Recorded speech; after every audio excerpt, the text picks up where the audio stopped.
Hello friends, कैसे हैं आप सब। आरबीआई ग्रेड बी प्रिपरेशन की वीकली स्ट्रेटजी में आपका स्वागत है। आपको बताना चाहूँगी जो हमारे पुराने व्यूअर्स हैं, हमने अपनी स्ट्रेटजी को आरबीआई ग्रेड बी के 2023 के लिए 2 स्लॉट में बांटा था। क्वार्टर वाइज हमारी प्रिपरेशन चल रही है। एक्चुअली 3 स्लॉट में बांटा था। इसमें से फर्स्ट स्लॉट कंप्लीट हो चुका है, उसकी सारा टॉपिक्स कंप्लीट हो गए थे। इसलिए लास्ट वीक आपको कोई भी वीडियोज़ यहाँ नहीं मिली थी, क्योंकि ऑलमोस्ट उसके सारे टॉपिक कवर हो गए थे। एक वीक का यहाँ मैंने ब्रेक लिया। उसके बाद अब हमने नवंबर से हमारा सेकेंड क्वार्टर स्टार्ट हो रहा है। तो अब आपको फ़ेज़ 1 और फ़ेज़ 2 की कंसोलिडेटेड प्रिपरेशन करते हुए चलना है। पहले जो हमने फर्स्ट क्वार्टर में किया था, वहाँ पे केवल हमने फ़ेज़ 1 को फोकस किया था। वो इसलिए ज़रूरी है क्योंकि एग्ज़ाम में आपका प्री निकलना बहुत ज़रूरी है, और प्री काफ़ी टफ लेवल का आता है। जब आप प्री निकाल पाएंगे तभी आप फ़ेज़ 2 की प्रिपरेशन यहाँ पर कर पाएंगे, ठीक है। इसीलिए हमने पूरे फर्स्ट क्वार्टर को प्री को डेडिकेटेड किया था। लेकिन अब हमारा जो रहेगा वो फ़ेज़ 1 और फ़ेज़ 2 दोनों को हम लेकर चलेंगे। इसीलिए अब जो आपके लिए टाइम है बहुत ही इंपॉर्टेंट है, क्रिटिकल यहाँ पे स्टार्ट होने वाला है। अब आपको सारी चीज़ों को कवर करते हुए चलना है। बिल्कुल भी टाइम वेस्ट करने का समय आपके पास नहीं बचा है। इसमें अब हम देखेंगे कि इस वीक में आपको क्या क्या करना है, ताकि आप फ़ेज़ 1 और फ़ेज़ 2 दोनों को साथ में लेते हुए चलें और टाइमली आपकी सारी चीज़ें कवर हो सकें। तो चलिए स्टार्ट करते हैं। सबसे पहले हम स्टार्ट करेंगे मंडे के दिन, जिसमें आपको कंप्लीट करना है ईएसआई को। ये एक बहुत ही इंपॉर्टेंट टॉपिक है। स्टैटिक प्लस करंट अफेयर दोनों इससे रिलेटेड होता है। आप स्टैटिक टॉपिक को कंप्लीट करते चलिए। जैसे आप स्टैटिक टॉपिक कंप्लीट करेंगे, आपको पता चलते जाएगा उससे रिलेटेड जो भी करंट अफेयर आता है, आपको फिर वो भी याद रखना है, ठीक है। तो इस वीक में जो टॉपिक आपको करना है वो है measurement of growth, national income and per capita income, ठीक है। हमने अपने सिलेबस को इस तरीके से टुकड़ों में बांटा है कि ये जो हमारा 3 मंथ है, ये जो क्वार्टर रहेगा, इसमें आपका पूरा सिलेबस कंप्लीट हो जाए। जो हमारा स्टार्ट हो रहा है नवंबर से, जनवरी में जाके ख़त्म होगा।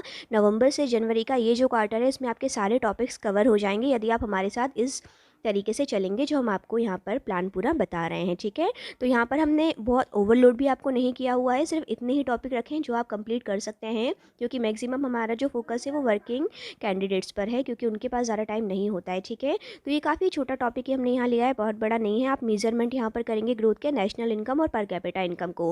हाँ, इसे प्रिपेयर इस तरीके से कीजिएगा कि ये फुल एंड फाइनल है, आपको दोबारा से इसे ना देखना पड़े। इसके शॉर्ट नोट्स आप बनाकर रख लीजिएगा, क्योंकि इतना टाइम बाद में आपके पास नहीं बचेगा कि आप दोबारा से सारी चीज़ों को पढ़ पाएँ, ठीक है।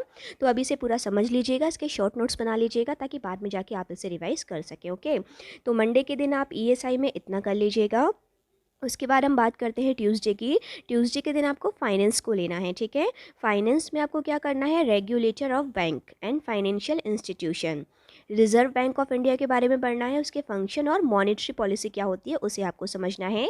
बहुत कॉमन टॉपिक है, मैक्सिमम चीज़ें आप पढ़ते हुए आ रहे हैं। आधे से ज़्यादा बैंकर होंगे जिन्हें सब कुछ पता है। आपको सिर्फ एक ओवरऑल रिवाइज मानना है और कुछ नहीं, ठीक है। तो इसे रिवाइज करते हुए प्लस ऐसे नोट्स तैयार करिएगा, जैसे आपको पता है कि अब आरबीआई ग्रेड बी में डिस्क्रिप्टिव भी आता है। तो अगर इससे रिलेटेड कोई क्वेश्चन डिस्क्रिप्टिव में फंस जाए, तो आप इसका डेटा अच्छे से यूज़ करके अपना एक अच्छा आंसर तैयार कर सकें। अब हमें इस तरीके की पढ़ाई करनी है, ठीक है। तो आप इसमें ऐसा डेटा तैयार करिएगा कि आप डिस्क्रिप्टिव में उसे यूज़ कर सकें। काफ़ी अच्छा टॉपिक है और एक दिन में आप इजीली इसे कंप्लीट कर भी पाएंगे। तो ट्यूसडे के दिन आपको फाइनेंस में ये कंप्लीट कर लेना है, ओके। नेक्स्ट फिर हम बात करते हैं वेडनेसडे की। वेडनेसडे में देखिए, वैसे तो हमने जो फर्स्ट क्वार्टर अपना रखा था उसमें मैनेजमेंट आपको पूरा कंप्लीट करवा दिया था, बट अभी भी हमें क्योंकि मैनेजमेंट को रिवाइज करते हुए चलना है, तो एक दिन हम मैनेजमेंट को ज़रूर देंगे। और इसलिए हमने थोड़ा सा बड़ा रखा है यहाँ पर टॉपिक्स को। बड़ा इसलिए रखा है क्योंकि इसके पहले जो हमारी क्वार्टर में स्टडी चली थी उसमें भी हम मैनेजमेंट को लेते हुए चल रहे थे।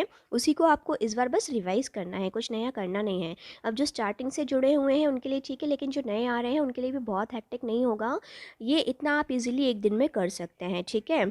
तो आप फंडामेंटल ऑफ मैनेजमेंट को लीजिएगा, ऑर्गेनाइजेशनल बिहेवियर जिसमें इंट्रोडक्शन देखना है आपको, इवोल्यूशन कैसा रहा है मैनेजमेंट का वो देखना है। इसके अंदर बहुत सारे एक्चुअली हैं, जिसमें से पर्टिकुलर सिलेबस कहता है कि आप साइंटिफिक देखिए, एडमिनिस्ट्रेटिव देखिए, ह्यूमन रिलेशन देखिए, सिस्टम अप्रोच ऑफ मैनेजमेंट देखिए। तो इस सिलेबस के अकॉर्डिंग आपको इतना ज़्यादा ध्यान देना है, ठीक है। तो मैनेजमेंट में इतनी चीज़ों को आप अच्छे से रिवाइज कर लीजिएगा वेडनेसडे के दिन।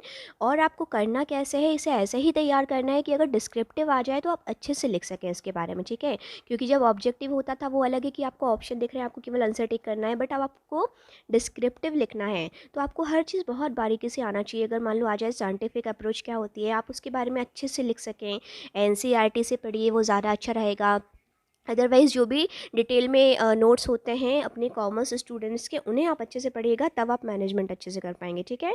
तो वेडनेसडे में इतना आप कर लीजिएगा मैनेजमेंट में। इसके बाद बारी आती है थर्सडे की, क्योंकि देखो हम फर्स्ट स्लॉट में पूरा अपना फ़ेज़ 1 लेकर चल रहे थे, इसलिए हमने फ़ेज़ 1 को अब ज़्यादा टाइम नहीं देना है आपको। केवल जो हमने चीज़ें तैयार करी थी उन 3 मंथ्स में आपको उन्हें रिवाइज़ करना है।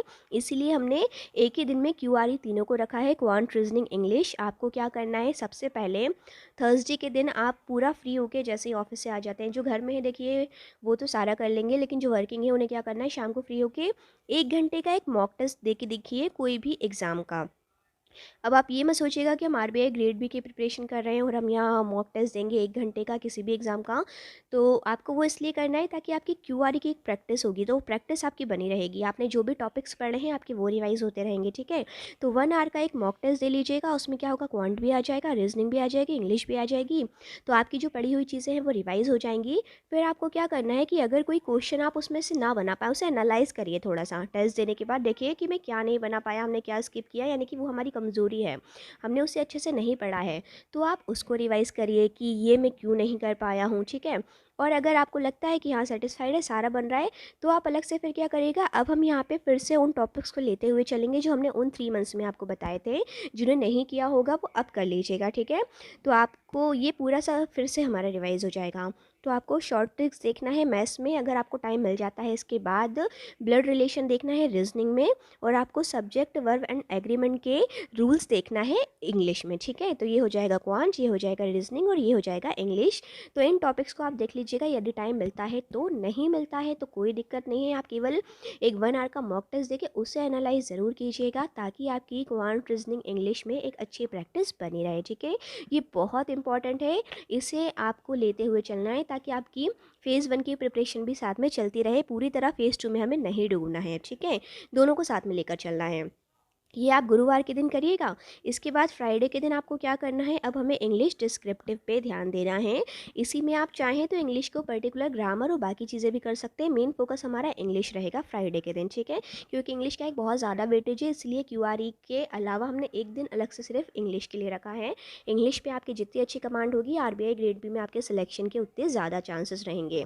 तो सबसे पहले तो फ्राइडे के दिन क्या करिएगा, आप आरबीआई वेबसाइट को पढ़िएगा, ठीक है। क्योंकि आरबीआई वेबसाइट का कंटेंट करंट अफेयर में भी आपको काम आने वाला है, इंटरव्यू वगैरह और सारी चीज़ों में ओवरऑल आपको काम आएगा, ठीक है। तो आप आरबीआई की वेबसाइट को देखिएगा। अब वहाँ से वेबसाइट पे देखने के बाद आप क्या करिएगा कि जो भी चीज़ें आप पढ़ते हैं उन्हें लिखने का ट्राई कीजिएगा। तो आप जो पढ़ रहे हैं उसमें से कितनी चीज़ें आपको याद रह जाती हैं, जब आप उससे लिखने के लिए याद करने की कोशिश करेंगे तो आपको वो चीज़ें अच्छे से याद रह जाएंगी। इसीलिए आरबीआई वेबसाइट को पढ़ने के बाद आपको उसे लिखने का ट्राई करना है। आप जो भी चीज़ें लिखेंगे, मैं आपसे कहूँगी कि आप वर्ड पैड पर बिल्कुल भी मत लिखिए, आप उसे नोट पैड पे लिखिए। नोट पैड पे क्या होगा कि वो आपकी स्पेलिंग को करेक्ट ऑटोमेटिकली नहीं करेगा, और उसके बाद जाके आप उसे ग्रामरली एक जो वेबसाइट है उस पर जाकर उसे चेक कर लिए, तो उसमें सारी चीज़ें आ जाती हैं कि आपकी कितनी मिस्टेक हुई है, क्या मिस्टेक हुई है। ये चीज़ें आप अभी से करते चलेंगे तो डिस्क्रिप्टिव की एक बहुत ही अच्छी प्रैक्टिस आपकी एग्ज़ाम से पहले हो जाएगी। ये बहुत इंपॉर्टेंट चीज़ है, यदि आप यहाँ ये फॉलो कर लेते हैं तो एग्ज़ाम में आपका बहुत बहुत ज़्यादा हेल्प मिलेगी और आपका स्कोर बहुत अच्छा हो जाएगा। बट हाँ, ज़रूरत है टाइम देने की, हम कुछ चीज़ें अवॉइड कर देते हैं और आप अभी अवॉइड करेंगे तो ये दिक्कत बाद में फिर हमें करेगा ही करेगा, ठीक है। तो आप पूरी कोशिश करिए कि आप ऐसा कर सकें फ्राइडे के दिन, इसलिए हम लिमिटेड चीज़ें लेकर चल रहे हैं, ओके। तो मेन हमारा फोकस जो रहने वाला है वो इम्प्रूव राइटिंग क्वालिटी, आपकी क्वालिटी अच्छी हो जाना चाहिए राइटिंग की, मेन आपका पूरा फोकस यही होना चाहिए, ठीक है। तो आप लिखिए, नोटपैड पर लिखिए और फिर उसे कॉपी पेस्ट करके ग्रामरली में जाके चेक कीजिए कि हाँ कितनी मिस्टेक आपकी हुई है, ठीक है। तो ये फ्राइडे के दिन आप करिएगा। इसके बाद आपको क्या करना है, सैटरडे के दिन आप लीजिए करंट अफेयर। करंट अफेयर अब आपको करते हुए चलना है, क्योंकि अब नवंबर यहाँ पर स्टार्ट होने वाला है। नवंबर, दिसंबर, जनवरी, फरवरी, मार्च, ठीक है। तो ये 5 मंथ 6 मंथ आप मान लीजिए, क्योंकि एग्ज़ाम अगर अप्रैल मई में जाकर वहाँ पे होता है तो लास्ट 6 मंथ का करंट अफेयर बहुत इंपॉर्टेंट है। तो अब आपको बिल्कुल भी स्किप नहीं करना है। पहले मैं यहाँ पर कहती थी कि आप पढ़िए नहीं पढ़िए चलेगा, बट अब आपको पढ़ना ही पड़ेगा, अब आपके पास कोई ऑप्शन नहीं है। यदि अभी से आप अवॉइड करेंगे तो फिर करंट अफेयर इकट्ठा लास्ट में जाके पूरा नहीं कर पाएंगे, ओके। तो आप नवंबर से अब करंट अफेयर पढ़ना स्टार्ट कर दीजिए। पीआईबी को पूरा साल का हमें करना था, इसलिए हम पूरा फोकस तब से ही करते आ रहे हैं और अभी भी करना है। करंट अफेयर के अलावा आपको पीआईबी को साइड में कंप्लीट करना है। करंट अफेयर के लिए मैं एक चीज़ बताना चाहूँगी कि आप कोई भी टू सोर्स लेकर चलिए, बहुत सारे सोर्सेज अवेलेबल हैं। मैंने यहाँ सबके आपको नाम भी दिए हुए हैं जो बहुत अच्छे हैं, जिनका आरबीआई से रिलेटेड ज़्यादा जो है मटेरियल होता है। जैसे कि सोर्सेज की अगर मैं बात करूँ तो आप वेबसाइट के मामले में हम देखेंगे तो अफेयर्स क्लाउड और जीके टुडे, ये बहुत ही अच्छी वेबसाइट है। यदि आप पर्टिकुलर किसी का पीडीएफ लेके पढ़ना चाहें तो एग्ज़ाम बी का पीडीएफ से आप पढ़ सकते हैं। बहुत डिटेल में इनका स्टडी मटेरियल होता है। तो करंट अफेयर स्पेशली इनका बहुत अच्छा है, तो आप इनके ऐप से या वेबसाइट से जाके जो डेली करंट अफेयर का पीडीएफ होता है वहाँ से जाके पढ़िए, बहुत ही अच्छा है। लेकिन फॉलो किसी एक को करना है, ऐसा नहीं कि आप अफेयर्स क्लाउड भी कर रहे हैं, जीके भी कर रहे हैं, एग्ज़ाम बी पे भी जा रहे हैं, सब बिल्कुल एकदम मिक्सअप होते जा रहा है। तो सिर्फ एक से और एक के अलावा दो चीज़ें लीजिए, इससे ज़्यादा मत लीजिए वरना बहुत दिक्कत हो जाएगी आपको। क्योंकि लिमिटेड चीज़ें पढ़ के उसे बार बार रिवाइज़ करना ये ज़्यादा ज़रूरी है, सारी चीज़ें हमें कवर नहीं करना है। और यदि आपके पास बिल्कुल टाइम नहीं है कि आपको पीडीएफ से पढ़ना है तो आप वीडियो से पढ़िए। वीडियो में आपको अनुज जिंदल जी के चैनल पे मिल जाएगा, डेली वीडियो अपडेट होता है, और प्लस एजो टैब के चैनल पे भी मिल जाएगा, उनका भी अच्छा मटेरियल होता है जो कि वीडियो के फॉर्म में होता है। तो वीडियो फॉर्म में पढ़ना चाहें तो ये दो बहुत अच्छे हैं आपके लिए, वेबसाइट से पढ़ना चाहें तो ये दो बहुत अच्छे हैं, और पीडीएफ के लिए एग्ज़ाम भी बहुत अच्छा है। इन सबको हटा के साइड में एक बहुत अच्छा है बैंकर्स अड्डा, डेली नॉर्मल करंट अफेयर के लिए। ये ऐप आपके मोबाइल में होगा ही होगा, और जिनके में नहीं है वो ज़रूर कर लीजिए, बहुत अच्छा ऐप है प्रैक्टिस क्वेश्चन के लिए भी प्लस करंट अफेयर के लिए भी। इसमें से पढ़िए, इसे पढ़ने के बाद आप क्या करिए कि जो क्वेश्चन आपको बहुत अच्छा लगता है उसे बुक मार्क कर लीजिए, और उसे फिर बीच बीच में जब भी समय मिले रिवाइज करते रहिए। तो करंट अफेयर के लिए बैंकर्स अड्डा भी एक बहुत ही अच्छा सोर्स है, ठीक है। तो ये मैंने सोर्स आपको सारे बता दीजिए हैं, कोई भी दो आप ले लीजिए, चूज़ कर लीजिए आपको जो बेस्ट लगता है आपके इंटरेस्ट के अकॉर्डिंग, कि आप किस तरीके से पढ़ना पसंद करते हैं। बाकी सारा ही बहुत अच्छे ऑप्शन हैं, बट हाँ जिसे भी लें उसके साथ फिर बने रहिएगा, उसी में से पढ़िएगा, ठीक है। मेरा इनमें यहाँ से किसी से कोई रिलेशन नहीं है, बट हाँ ये बहुत अच्छे सोर्सेज हैं, इसलिए मैंने आपको ये ऑप्शंस दिए हैं। आपको जो अच्छा लगता है आप उस तरीके से पढ़िएगा, ठीक है। तो ये बात हो जाती है हमारी करंट अफेयर की। पीआईबी को बिल्कुल लेते चलिएगा, पीआईबी की तो अपनी वेबसाइट ही है पूरी, वहाँ से जाके आपको पढ़ना है। वहाँ से ना पढ़ सके तो हमारे चैनल पे भी हम पीआईबी प्रोवाइड यहाँ पर करेंगे। अभी क्योंकि थोड़ा सा स्किप हो गया था, कुछ दिक्कतें प्रॉब्लम्स आ जाती हैं, उसके कारण नहीं बना पाई मैं। अभी नवंबर से हमारा फिर से यहाँ पे स्टार्ट हो जाएगा, और साथ में आपको जिसका अच्छा लगता है आप उनका लेते चलिए। मैं यही नहीं कहूँगी कि आप हमारा ही करिए, जो भी पीआईबी और भी सारे वीडियो चैनल अवेलेबल है, या तो वहाँ से कर लीजिएगा या हमारा भी कर लीजिएगा, जैसा आपको ठीक लगे, ठीक है। फिर हम बात करते हैं यहाँ संडे की। संडे के दिन आपको क्या करना है, एक मॉक टेस्ट ज़रूर देना है। कोशिश यही करना है कि हम आरबीआई के सबसे पहले प्रीवियस ईयर के क्वेश्चंस जो है सारे कंप्लीट करें। तो उसके लिए आप क्या करिए कि एग्ज़ाम बी की साइट पर अगर आप जाएंगे तो वहाँ पे आपको सारे बहुत अच्छे से मिल जाएंगे, और बाकी का भी होगा तो पता नहीं, एग्ज़ाम बी का ईजिली मुझे मिल जाता है, इस हिसाब से मैं आपको बता रही हूँ कि उनकी वेबसाइट पर जाके आप देखेंगे तो प्रीवियस ईयर के सारे जो है अपडेट हैं पूरे, जो भी एग्ज़ाम हुए हैं। तो आप वहाँ से जाके सबसे पहले उनका टेस्ट दीजिए। जितने भी प्रीवियस ईयर के सेट हैं आप हर वीक में एक एक दीजिए, तो आपको क्या होगा, प्रीवियस ईयर के क्वेश्चन की प्रैक्टिस अच्छे से हो जाएगी। वो करने के बाद फिर आप क्या करिएगा, बहुत सारे मॉक टेस्ट अवेलेबल है, जैसे बैंकर्स अड्डा की साइट पर भी मिल जाएंगे, और बहुत सारी वेबसाइट है, सबको आप थोड़ा थोड़ा विजिट करते रहिए। एग्जाम भी की साइट पर तो 10 फ्री मॉक टेस्ट भी शायद अवेलेबल हैं, वो भी आप दे सकते हैं। उसके बाद टारगेट हमें ये रखना है कि संडे के दिन आप एक आरबीआई का मॉक टेस्ट ज़रूर दे सकें, और उसे फिर एनालाइज करें, ठीक है। या फिर आप ये भी कर लीजिएगा, क्योंकि अभी तो हमारे पास बहुत टाइम है, तो एक वीक में आप पहले उसे टेस्ट दीजिए। यदि आपको रिवाइज कर उसे एनालाइज करने का टाइम नहीं मिलता है तो उसके दूसरे वीक में आप उसे एनालाइज कर लीजिए। मॉक टेस्ट देने के बाद एनालाइज करना बहुत ज़रूरी है, तभी आपको समझ में आ पाता है कि हमने क्या किया है। अदरवाइज़ कोई मतलब नहीं है टेस्ट देने का यदि आप उसे एनालाइज नहीं करते हो तो, ठीक है। इसीलिए एक वीक में टेस्ट दीजिए, दूसरे वीक में उसे एनालाइज कर लीजिए, ऐसा कर लीजिए आप अगर कम टाइम रहता है तो, बट उसे करिए ज़रूर, ठीक है। आरबीआई की मॉक टेस्ट की अभी से देने की आप आदत डालिए, ताकि 5 to 6 मंथ जो भी हमारे पास है उसमें आपकी अच्छी खासी प्रैक्टिस हो जाएगी, ठीक है। इसके अलावा फिर आपको टाइम मिलता है तो आपको क्या करना है, पूरे वीक में आपने जो कुछ भी पढ़ा है उसको रिवाइज़ कर लीजिए, उनके नोट्स बना लीजिए यदि आप नहीं बना पाएँ बीच में। जैसे मंडे आपने ईएसआई किया, नोट्स बनाना है, नहीं बना पाए, संडे के दिन बना लीजिए, जो भी थोड़ा टाइम निकाल के, बट ये करना पड़ेगा, ठीक है। विदाउट नोट्स यदि आप अपनी प्रिपरेशन कर रहे हैं तो आप ये मान लीजिए जब एग्ज़ाम आएगा उस लास्ट मंथ में आप इतने कंफ्यूज हो जाएंगे कि अब मुझे करना क्या है, क्या पढूं, यही वाली चीज़ें सारी चलेंगी, ठीक है।